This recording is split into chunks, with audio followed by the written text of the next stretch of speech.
Joining us on the Easter Automotive Group hotline, very, very excited to talk to Mark Gottfried, former NC State head basketball coach, now a podcaster like us. One of us. Let's go, Mark. You're back. You're in the game. I love it. How's it going? It's going great. I had Doug Gottlieb from Fox Sports on, and he told me, he said, don't try to hide, Mark. You're now part of the media. He said, just admit it. He said, just admit it. You're part of it. So I'm in the group. Well, you had some time in the media before you came to NC State, the break glass in case of emergency, and you talked about what you learned. You talked about what you learned during that time in the media when you got to NC State. So now I'm curious that you stepped away and you're doing this thing again. What have you learned about college basketball from like the 5,000-foot view? Well, first of all, what I've learned about the media when I was working for ESPN, I didn't apply any of it because I used to get frustrated at your partner right there. So all of the lessons I learned, I threw them out the window when I got back in coaching. But no, this has been fun. I've had a great time with my podcast. It's gaining a lot of traction. There's a lot of I got a lot of people around the country and other places checking in. So, and you know what? It's been kind of it's good because there's always a story to tell. You know, everybody has a story that, you know, kind of their journey. And like Jim Boeheim was fantastic. Cedric the Entertainer, his story's just ridiculously crazy cool. And so anyway, I've enjoyed all these guys and gals that I've had on. It's been really fun. Mark Gottfried, the Front Row Podcast is the name. You got to promote, Coach. Come on, man. I know. Always be hustling. Come on, the grind never stops. It's like recruiting. You can't stop. Come on. Coach. I got it. It's on Spotify, Apple, Google, YouTube. It's all there. You can find it. www.coachmarkgodfrey.com. So there's my pitch. Perfect. I saw the Boeheim clip that you had posted, and I couldn't help but picture you in a meeting room with Jim Boeheim and Roy Williams and Mike Krzyzewski and Rick Pitino and listening to Boeheim's answer about. You had asked a question about, hey, maybe if we had just, shared some of this money with the players while we had a chance, there wouldn't be in this situation where NIL is kind of running a little bit uncontrolled in college basketball.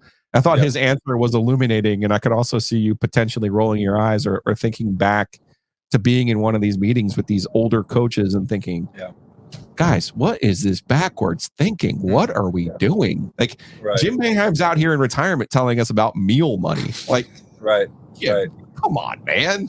Right. Well, it's interesting, and we did talk about it. He and I have actually talked about it before. I've actually talked about it with a lot of coaches around the country who are, it's part of the game now. You got to do it. It's the NIL money's there. It's not going away. Pandora's box has been open. And on one hand, Joe, it's a great thing for kids. The unintended consequences of it, though, probably aren't great. We all understand that, Bryce Young at Alabama, if Dr. Pepper wants to put him on a national commercial, we get it. His name, image, and likeness is worth that to Dr. Pepper. But what the frustrating thing for coaches right now, I think in football and basketball especially, is now every kid, everyone is expecting money through NIL, whether their name, image, and likeness could potentially sell anything or not. They just, it's about, I need to get paid.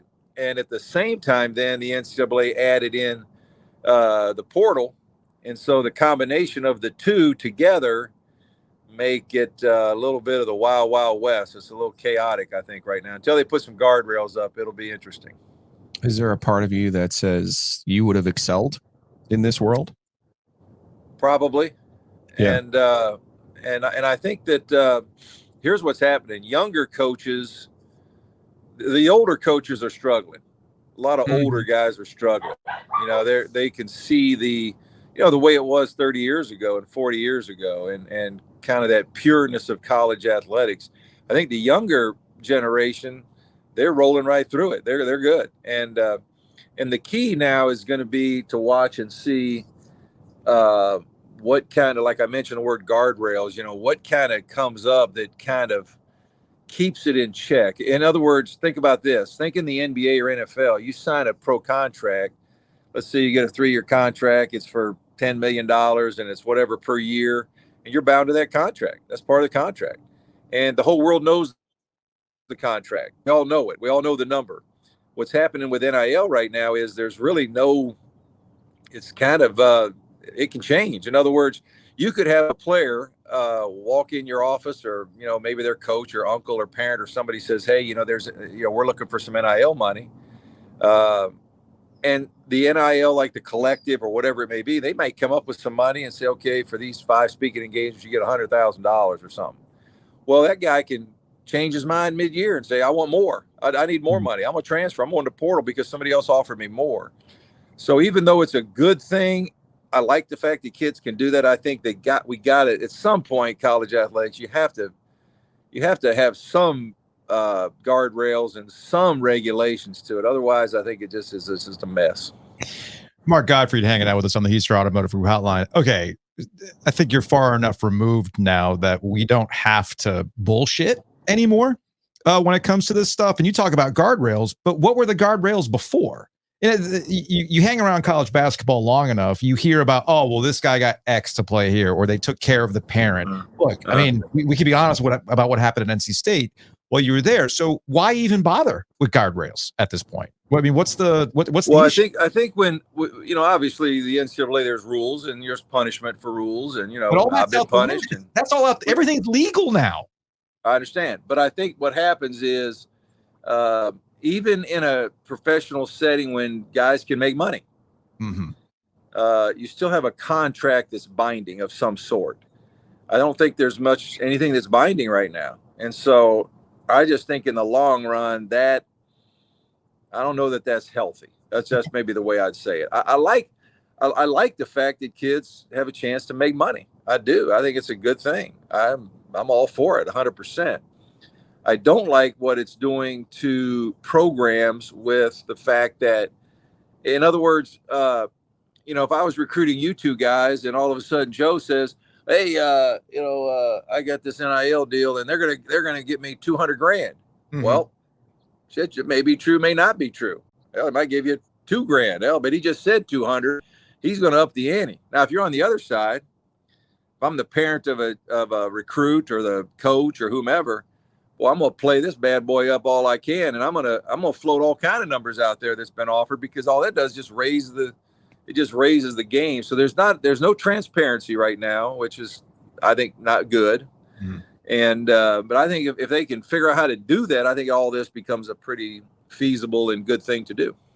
That sounds like making the players employees and cutting them in on the money from the media rights deals. Are you pro that?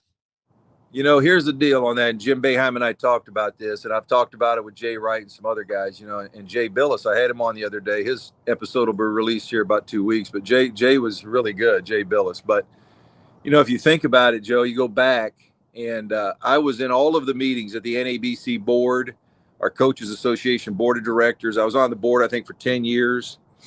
I sat in the meetings with CBS and TNT and Dan Gavitt at the NCAA, who basically runs the NCAA tournament. And when you sign a contract, if you're the NCAA and you get a contract that says $1 billion, I don't care if it's 1 year or 500-year contract, when people see that number, $1 billion with a B, and I think at one time that was over a 7-year period. I think now it might be about $1 billion a year. And the players who are playing in the tournament receive nothing. That doesn't take a rocket science to figure out real quick, where the players say, hold on a minute now, you guys just signed a contract for $1 billion. And a lot of people don't understand either. That $1 billion contract right now with CBS, TNT, for the tournament, that's only for the 3-week tournament. That's not the whole season. That's just a 3-week tournament. They own it, the NCAA, and they weren't sharing any of the money with the student athletes. Coaches were getting paid. I got paid a good salary. Everybody got paid well, but the players weren't getting anything. And I think at some point, if the NCAA would have, and I use the word arrogant, but I don't like the NCAA, as you guys probably figure out. But I think they were very arrogant and very pompous. In other words, we're getting $1 billion. The Mark Emmert's going to make $4 million a year. I've been to the NCAA headquarters too many times. It's a Taj Mahal. I mean, it's Taj Mahal now. Yet the players are struggling to get a flight home, when they don't have any money. And I think therein lies the fact that that's how it all started. And the thing that's troubling, and Jay and I talked about it, Jay Billis and I talked about it, is the NCAA still isn't sharing the money. Right now, the pressure is on at NC State. The pressure is really on the boosters. You guys better figure out how to come up with some money and put in this a collective. And then we're going to have some, guy, sign autographs for X amount of money, whatever. But the pressure now is on the boosters. So the NCAA still didn't share their money. They kept it all. And I think that's the travesty of this whole NIL deal. I think at some point, TV money and the money they're making throughout the league, ACC network, SEC network, Big Ten network, it's all going to have to get shared with the student athlete. I think that's where it's going to head to. You said you're not a big fan of the NCAA. Did it? Now that we've seen a lot that has come out since the FBI case, yep. A lot of that, like, did you watch that in a similar way, the HBO special? Or obviously you lived through it, but did you watch some of the HBO special and think, what the hell was this all about? Because they stood up there and said, we had your playbook, and ultimately what came of this? Because even your punishment, now that I'm reading up on it, was from the pandemic and recruiting during quote unquote dead periods. So what actually became of all of this other than a lot of money was spent on lawyers all the way around? Mm. You nailed it. And you nailed it. His job. I'm sorry. So my pet theory is that it was a Kentucky fan who wanted to get rid of Pitino at Louisville. That's the only thing I can come up with. Well, the tricky thing is, if you look at a lot of guys that went through that and programs that went through that, here's the bottom line on all. I think you're 100% right, Joe. Okay. The bottom line is, I say this all the time. That, by the way, you never say that. I say what's that? You just said you're 100% right, Joe. I'm just going to clip that part. Yeah. Batman, come on. Hey, Joe, time heals wounds. You know that. Time heals all wounds. Gary Tarkanian, in his infinite wisdom back in probably the 80s or early 90s, had the most truest quote there ever was. He said, the NCAA will investigate Kentucky and they'll decide to put Cleveland State on probation. Mm-hmm. And the reason behind what he said and why it's true is that the schools that have money and are willing to spend the money to defend themselves, North Carolina basketball, academic scandal, who knows what that final bill was, NC State, Kansas, Louisville, you can go through all of them. But, Alabama football, but schools a lot of times that don't have those resources. Cal State Northridge, where I ended up at, we had 2 guys come on campus during the COVID dead period, and we made a mistake. I'm one of those guys now. I'm not going to try to blame everybody else. I shook their hands, met with them, hung out with them during a dead period, as did a bunch of other guys in the country, but it still was against the rules. But the NCAA, it's the Jerry Tarkanian thing. We're going to investigate Kansas and NC State and Louisville and Arizona State football, but we're going to put, that little school on probation. And I've always said a lot of times the NCAA, they're like the bully on the playground. They like to pick on the kid over there, riding a merry-go-round that's kind of chubby and glasses and has pencils in his shirt pocket. But that big dude over there in the 4th grade that kind of might kick their behind, we ain't mess with that guy. We'll just pick on the old little guy over here. And I think Tark was true. I think he had it right. And unfortunately, when schools, you can go through all those schools that went through the FBI, when schools have the resources to stand up and fight with a strong legal team against whatever it is that's been accused of, they have a chance. You got a chance. I mean, isn't that what happened with Braxton? Isn't that what happened with Braxton Beverly? It was, he's not going to play. Lawyers get involved and suddenly he's eligible. All the time. It happens all the time. And so I'm not a fan. I don't know at some point if the NCAA survives. I think conference realignment right now and the NIL and the portal, I just don't know, right now what happens to them. Jay Billis and I talked about it. He made a great point on my podcast in that, years and years ago, we would have never imagined UCLA and USC going to the Big Ten, or, you go back at some different things throughout conferences, and it does change. Sometimes we think it'll never change, but it does change. And it could be at some point that we see a different model as far as the NCAA goes. Coach Wooden probably would have had a problem trying to beat his alma mater in Purdue in a conference game. So we'll I'll have to think about that. We'll see. Mark Gottfried, the Front Row Podcast is the name of his podcast, joining us here on the OGR 100th episode, joining us on the Heister Automotive Group hotline. Do me a favor, get off Heister, head down to Heister. Mark, it'll be 7 years in March. And now you don't miss me. We get that part. Which I want to get to that in a second. But what do you miss about NC State? Well, I loved NC State. I loved it with all my heart. I was hoping I would be there forever. That was my place that I felt like I could retire at. I loved Raleigh. The people were fantastic. The fans were amazing. If you go back and think about it, those first 4 years, and you got to put everything in context because, I remember walking into that press conference, taking the job, and, Debbie was a little bit under fire for, kind of people felt like she was kind of bumbling the search, and Sydney had struggled there. And so, we come in there and it's basically the same roster that they had the year before. We're in the Sweet 16 the first year, and, those first 4 years were pretty good. And, we struggled the fifth one, obviously, and then into the sixth. But that happens in sports. And so, I was really disappointed and shocked a little bit. I wanted to be there forever. I thought, we could compete against in the triangle with those guys. I never backed down from them, never was going to back down from them. And so that was it was a tough one. It is tough neighborhood.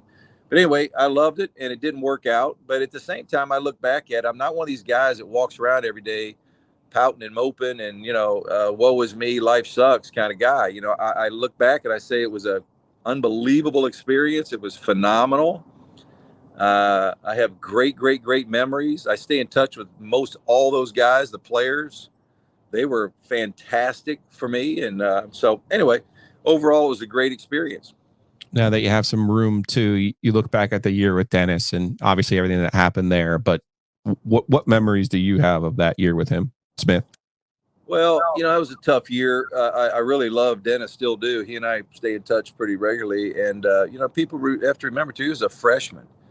And not only was he a freshman, he didn't play as a senior in high school. And so there was a growing period for him, too, that, we didn't have a lot of grace for that. And, we were dealing with some other issues at the time. BJ was struggling with his weight, and he was not probably as good as he could have been as a freshman or sophomore. And anyway, there was a lot going on with that team. But when you look back, teams go through that sometimes. There's high moments, and we're cheering one year in the Sweet 16, and we almost beat Kansas and go to the Elite Eight, and then a couple years later, you're going through maybe a struggling period. So that's part of it. But I wish that team would have been better. There's no question. But when you play a lot of young guys sometimes, and I did it at Alabama one year. I remember at Alabama, we had a team full of young players, and, we could beat Kentucky, who I think was ranked like fifth in the country. Then we turn around and play Ole Miss and get beat by 28. It was like, what in the world? But that happens sometimes. You have so many young guys. And I think that last year we probably had some of that going on. So was Giglio a pain in the ass the entire time? I don't believe that. Not the entire time. Well, not the entire time. Most of the time, actually. But I had great respect for him. But he did like to get under my skin, as you guys know. That's kind hold on a second, though. Like, how was it now, having worked with Joe for a very long time? It was great. Go ahead. When you say get under the skin, is it the yellow pad? Is it a pointed question when you're not in the mood to be dealing with a pointed question after a game? I'm always curious the dynamic between a beat writer and a head coach. Hey, you ever heard that term, the guy pokes the bear? That was Joe. He liked to poke the bear, especially at Boston College. He knows after the game at Boston College, and I was pretty grumpy that night, and he just poked me just right. And so, he got me that night. You won that night, Joe. That was the "we got better tonight." That was that quote, right? Yeah, but I also said I didn't really give a shit what anybody else thought. The team, everybody. Which the reality is, if and you know this, Joe, most coaches, honestly, if they're honest, they're really honest. That's what they feel. That's what they're thinking. I don't really get. Why would I give it? I can't worry myself with what everybody, the guy sitting in row 77, seat G4. I care what he thinks for. I mean, I love him, but I got to get my team right. I got to coach my team, and my audience is those 12 or 13 guys in the locker room. That's it. Yeah, And but that guy in that row might have a lot of money with the NIL, because that's the other thing too. Well, Not only you got to deal with parents, you got to deal with guys who are giving money to the program who are like, wait a minute, you asked me to, because let's move this forward. Let's say you were still coaching at NC State, and you go to a booster because NIL is a factor. I need X to secure this guy playing for my team. You want to get better. And let's say that guy doesn't pan out, or he feels you're not doing a good job coaching that. You do have to deal with that guy in that row at some point. I think now more than ever. Now, keep in mind, part of the NIL coaches. How about this one? This is a great move by the NCAA. They're not supposed to be involved in the NIL. Now, let's all have a conversation about how realistic that is. That, right. You know, I'm recruiting a guy, or we've recruited a player, and that player or family has heard there's another guy in the locker room over there 2 seats over from you that got $100,000 and you got $5. Mm-hmm. So at some point, who are they going to come ask? It's going to be the assistant coach or the head coach, and they're going to figure it out. And they're going to. So the fact that the NCAA said, you know, coaches can't be involved in that, it's a typical. You want to laugh at it, like, what? Come on, you can't not be a part of it. It's just part of the game. So to your point, nowadays probably is true. That guy in row 77, he drops $500,000 down there, and you probably need to listen to that guy, maybe a little more than you had to in the past. For the record, I was not trying to get you that night in Boston College. I mean, now that I have you back, I mean, I will still fight you to this day over the Martin twins. But I wasn't even mad that night in Boston College. Hold on. Well, what's the issue with the Martin twins? Context here. We had a conversation. Mark and I had a conversation. He might not remember this. We were at the Dale Center. We were on the court after practice because I had learned that the twins were leaving. And Mark was like, "What am I supposed to do? I give them all these minutes. They're like, one wasn't as good as the other. I took them both. We had a whole conversation. And I told you they would come back. And I said Marshall. They ended up at Nevada, but I said they're going to end up in the Elite Eight. They're going to have a team. They are going to, and I'll just say it, they're going to motherfuck somebody in the NCAA tournament. And sure enough, they did. And so I said all these years later, Mark's problem at NC State wasn't any of these other issues with Dennis Smith or anything. It was the twins. It's letting my twins go. Well, let me just say this. I love them both. I think they were good players. They're great kids. They're all that. I'm with you on all that. You know, I'm needling you right now. I know you are needling me. That's why, Joe, you're the best. But anyway, what you and others don't understand, and coaches get this. Coaches will know what I'm saying right now. If any coaches are gonna listen to this, they're gonna nod their head just like this. All right. Most of the time, people, they really don't know the whole story. There's always another story back there somewhere, somehow. And sometimes on the periphery, it's easy to look at something and say, yeah, you know, he should do this. But you don't know, and people don't know sometimes the conversations or what's being asked of in the back part of it. So there are times when things like that happen. It happens all the time, you know, especially now. Guys are popping around, leaving schools left and right. But there's usually another story, and sometimes we don't, you know, I can sit on my couch. I watch, you know, I'm a big NFL. I love the Dodgers. I'll go to Dodgers games. And yeah, I think I know what Dave Roberts should be doing from the Dodgers. I just know he should not. How can they let Corey Seager go? How can they let Cody Bellinger go? What in the heck are they thinking? You know, that's a disaster. But I don't really know the conversations their agents are having, or I don't know. So that's all I'm going to say about the Martins. I love them. I'm happy for them, proud of them. They've done so well. So it's all good. So I am curious. We squared that one. See, this is what I was working towards. I wanted to get some level of closure on this. I need closure for myself, Coach. Were you actively needling Coach K at PNC Arena when you slapped him on the ass in the handshake line? The butt slap heard around the world, or was that just something that overcame you in the moment? And you're like, man, I don't care if he's a Hall of Famer. I'm slapping this guy's ass.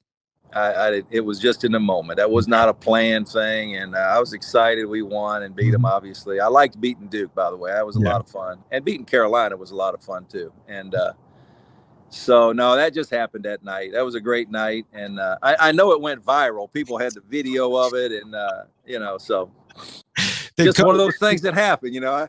Did Coach K ever like say, hey, man, come on. No, and he and I, it was always interesting because, he recruited me in high school. I took an official visit there. I was in the class with Billis and Allery and Johnny Dawkins and Henderson, and I ate breakfast at his house with his wife on Sunday morning as a high school senior, and so I was always kind of anticipating a closer relationship with him, but we just never had that. Okay. You had Boeheim on the podcast? I would not have come up with that, by the way. Who wouldn't you have on from the ACC from your time? Well, some guys probably won't go on with me. You got to understand. Okay. They may not like me at all. But all things being equal, I would have anybody on there. I really grew to have great respect for Roy. I really, really enjoyed coaching against him. And then also, we cross paths all the time with recruiting and meetings, and we're in Charlotte and ACC meetings or TV, whatever. He was always phenomenal with me. Most everybody in the league, Jim Larinaga, Leonard, I was close with Leonard, Hamilton, Tony Bennett. I mean, pretty much everybody. I didn't really have too many issues. They probably had issues with me, but I didn't have too many with them. I have a request, since we're getting close to that time of the year as well. Can we get Carl Hess or Brian Dorsey on? Ooh. That would be interesting right there. Carl Hess would be that. I don't know if that's how it will happen. That's probably not going to happen. But I mean, you gotta ask. You gotta ask. Right? It might be fun. I've kind of turned the page a little bit on that, guys. I've turned the page. But that's the point. You guys can joke about it. Like, hey, man, let's go back to that time at Reynolds, right? Well, I thought he was completely out of line. He knew it. I knew it. I had a talk that night after the game with John Guthrie or Clougherty, which really kind of even irked me more because I guess at halftime Clougherty went in the locker room and said, "Carl, I mean, I think it was like 1:10 into the game. I mean, it was his first game back. It's in Reynolds. He hadn't reffed one of our games, I think, in 2 years. Mm-hmm. And he zings me pretty hard there to start the game. And Clougherty told me, I asked him at halftime, Carl, why did you do that? And he said, because I wanted to, period. And I said, well, hold on, John. Now, if I'm the supervisor, and I'm not, it's always easy to do somebody else's job. I'd have suspended that guy or something right then, as soon as the game ends. That's out of line. You've now brought something personal back into the game. So anyway, that was referees have a hard job. And most of the guys that have all refereed, I've got great friends who were officials.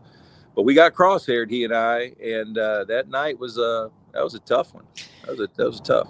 That would be a fun podcast interview. My only request would be for you and Herb Sendek to chop it up and talk about your respective times at NC State, because Herb's never coming on with us. This is why I respect you. You'll shoot the shit. Herb's never coming on with us ever. Well, I know Herb well. Actually, he and I have actually talked about our times at NC State. Let's make this a podcast. Let's go. So that might be a good one for me. So we'll see. We got you, man. But before you leave us, though, we do need a patented. I ask a question, you give it the. I don't know about all that. Hey, just make sure the popcorn's popping on this show, because when the popcorn's popping, we all play a little better. We all step our game up. That's all. We know that. We'll close on that. Coach, appreciate it. All right, guys. Thank you very much. There's a plane waiting for you in Raleigh. You got it, buddy. Thank you.